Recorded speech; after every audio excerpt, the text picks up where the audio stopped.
Good morning student, reality first year teaching of maths. उसमें मैं आज आपको बता रही हूँ वृत्त से संबंधित परिभाषा है। लेकिन कल मैंने आपको एक होमवर्क बताया था समकोण त्रिभुज का, जिसमें मैंने बताया था जो कर्ण है BC, कर्ण जो BC थी वो 5.6 सेंटीमीटर थी और AC जो भुजा थी वो 3.6 सेंटीमीटर थी। अगर हम नॉर्मल बनाएंगे तो ये एक समकोण त्रिभुज है, इसकी ये कर्ण बताया इन्होंने और ये बताया है। ठीक है, तो मेरा क्या हो जाएगा A, B और C, क्योंकि AC ये जो है ये तो कितना है 90 डिग्री, BC जो बोला है वो 5.6 सेंटीमीटर बोला है और AC बोला है 3.6 सेंटीमीटर। ओके, अब इसकी रचना करना है। रचना करने के लिए सबसे पहले मैं क्या करूंगी, जो BC होगा उसकी सहायता से मतलब ये बनाऊंगी। सबसे पहले मैं 90 डिग्री का कोण बनाऊंगी। 90 डिग्री कोण की रचना करने के लिए आप क्या करोगे, बेस बनाओगे, त्रिज्या बनाओगे, इसके इससे यहाँ से क्या करोगे एक लंब काटोगे और इसके यहाँ से भी क्या करोगे एक लंब काटोगे। जब आप इसका लंब काटोगे तो ये क्या होगा, एक 90 डिग्री का कोण बनेगा। जो 90 डिग्री का कोण बना है उसको मैंने क्या बताया है, एक ई नाम दिया है। 90 डिग्री के कोण को मैंने क्या नाम दिया, ई नाम दिया है। अब इससे जो ये A और B था, इससे मैं 5.6 सेंटीमीटर का क्या बनाऊंगी, चाप काटूंगी। तो BC जब मैंने ये चाप काटा तो चाप काटने के बाद ये यहाँ से, अब मैं यहाँ से 5.6 सेंटीमीटर का एक चाप काटा मैंने और इसको मैंने क्या कर दिया, मिला दिया। ठीक है, जब मैंने इसको मिलाया, आप देख लेना मेरा बोर्ड है तो थोड़ा अनकंफर्ट लग रहा है, ठीक है ना।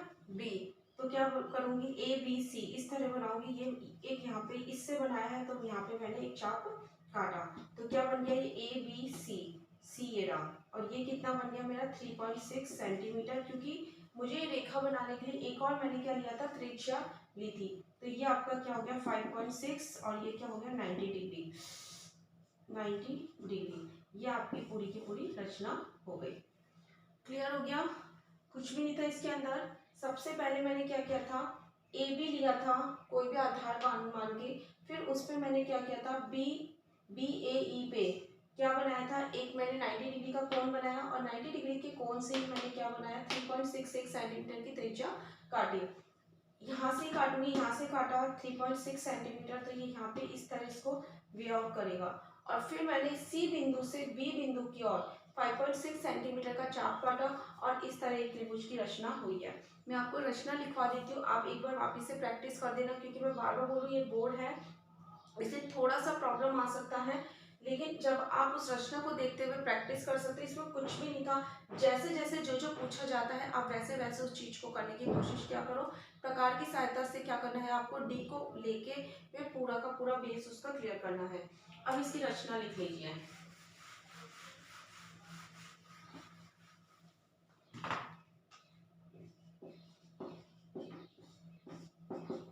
रचना पहला नंबर, एक सरल रेखा, एक सरल रेखा क्या बनाई, ए डी।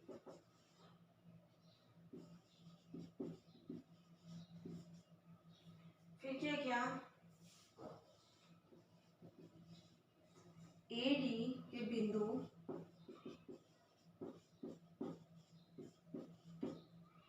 ए पर कोण DAA 90 डिग्री बनाया। फिर आपने किया AE में से AC 3 सेंटीमीटर काटा। फिर आपने क्या, बिंदु C को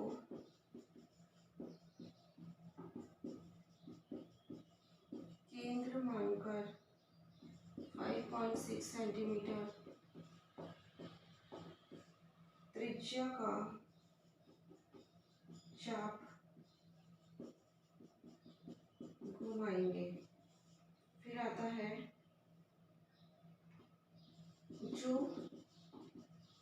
AD को B बिंदु ऊपर काटे।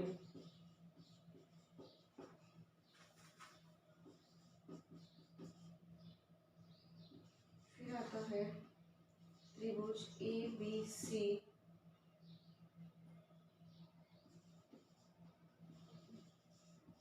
अभिष्ट त्रिभुज है। ये एक रचना मैंने लिख दी है। इस रचना के बी हाफ पे ये जो मैंने आपको बी बनाया था, इसमें बी इसके अकॉर्डिंग चाप काटेंगे, तो इसलिए एक रेखा बहुत बड़ी, आप या तो इसी के बाद एक रेखा और खींच के अपनी चीजों रचना को अपने तरीके से लिख सकते हो, ठीक है ना। मैंने डी नहीं लिया था, लेकिन मैंने आपको क्या बताया है, ए डी एक लंबी रेखा खींचते हुए डी से कन्वर्ट करते हुए मैंने आपको बता दिया। ये आपका क्या था, होमवर्क का क्वेश्चन था। अब आता है आपका व्रत।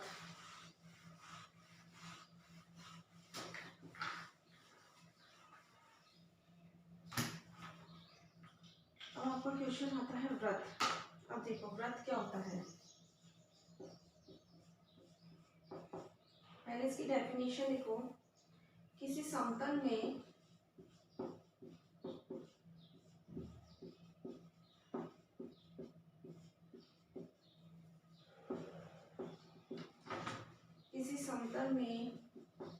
एक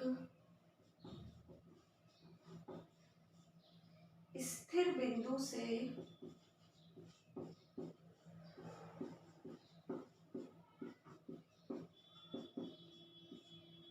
समान दूरी पर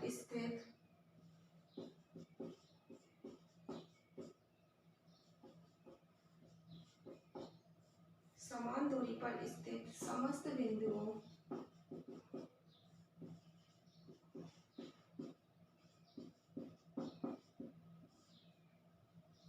से बनी आकृति को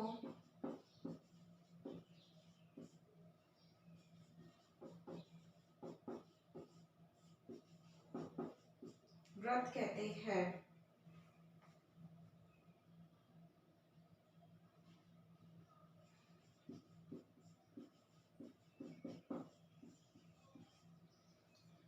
किसी समतल, ये एक समतल है, एक स्थिर बिंदु है, इससे समान दूरी पर हम एक व्रत बनाएंगे।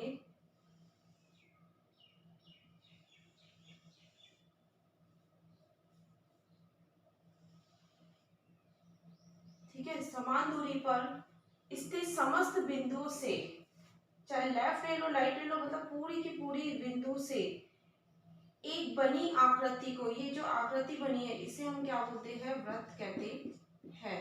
मतलब व्रत के अंदर ये माना जाता है कि ये इसका जो ये पथ होता है वो समान होता है, जो बनाते हैं वो सबकी क्या होती है, एक तरह से समान दूरी होती है, ठीक है ना।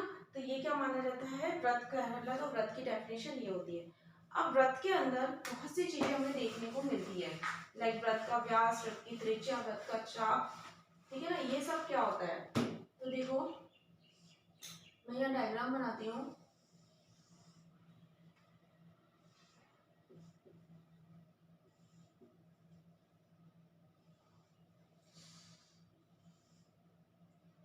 ये है व्रत, ठीक है। अब सबसे पहले आता है व्रत का केंद्र।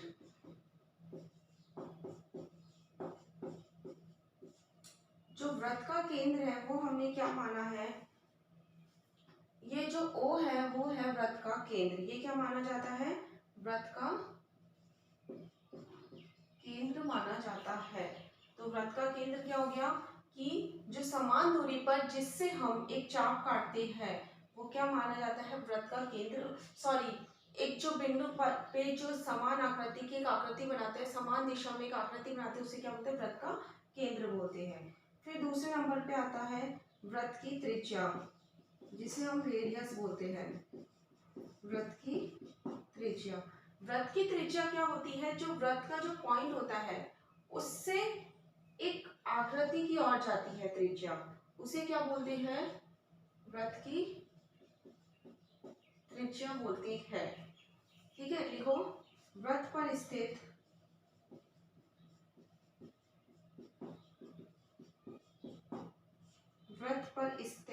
किसी बिंदु को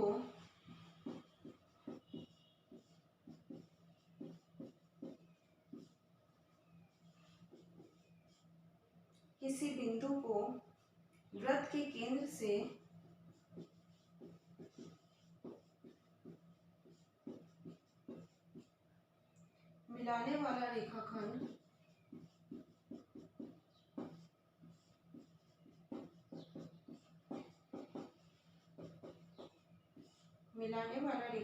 उस वृत्त की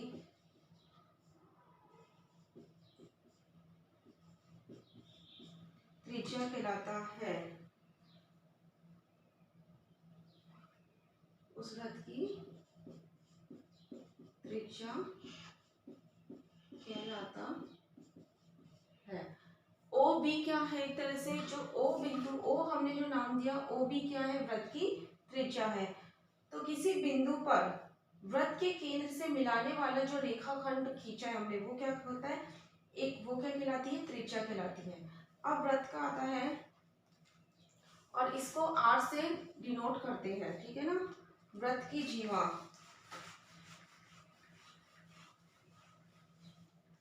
वृत्त की जीवा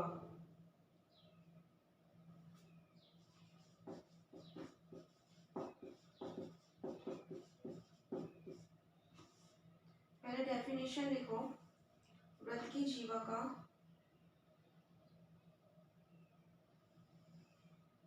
ये है वृत्त की जीवा, जिसे मैंने नाम दिया ए और पी, ठीक है ना। किसी वृत्त पर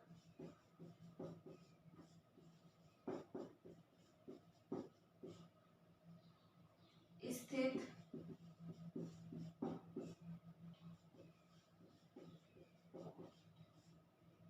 किसी किन्हीं दो बिंदुओं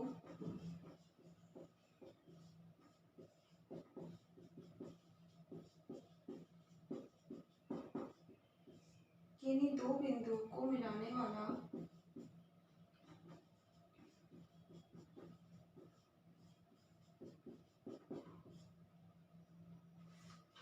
रेखाखंड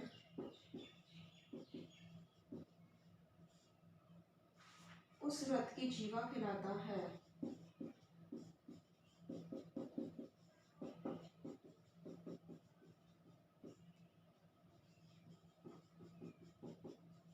वृत्त की जो त्रिज्या होती है वो केंद्र बिंदु से होकर गुजरती है, लेकिन जो जीवा होती है, वृत्त की जो जीवा होती है वो क्या होती है, दो कोई दूरी पर समान होती है। मतलब वृत्त पर स्थित किन्हीं दो बिंदु, ये बिंदु और ये बिंदु, क्या फिर यहाँ पे भी लिख सकते हैं, यहाँ पे भी बना सकते हैं, ये सभी क्या है, ये जीवा कहलाती है। तो जो दो बिंदु को मिलाने वाला जो रेखाखंड होता है वो त्रिज्या नहीं होकर क्या होता है, जीवा होता है, ठीक है। अब देखो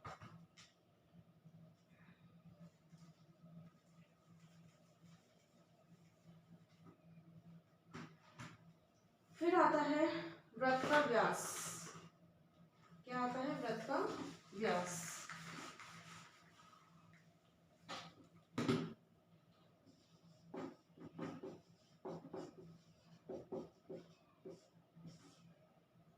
किसी वृत्त पर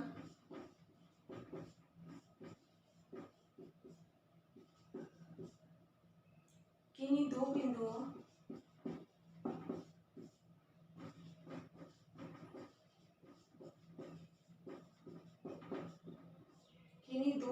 के बीच का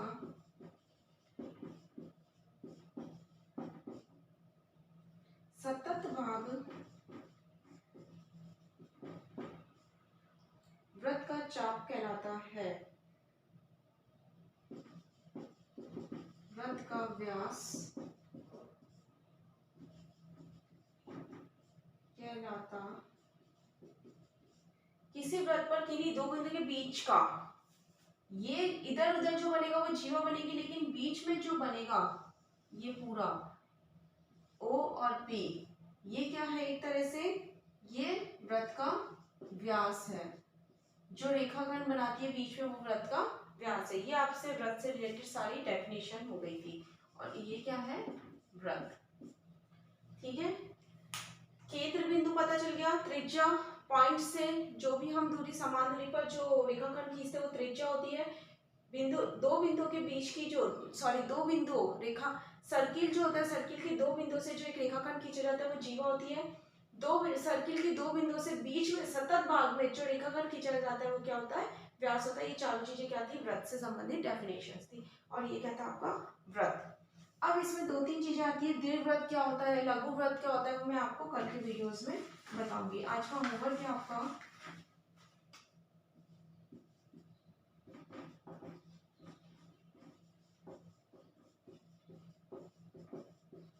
व्रत से संबंधित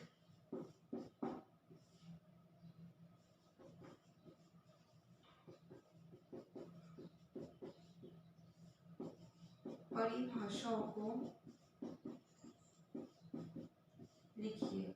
व्रत से संबंधित परिभाषाओं को लिखिए। घर पे लिए सुरक्षित रहिए। Thank you.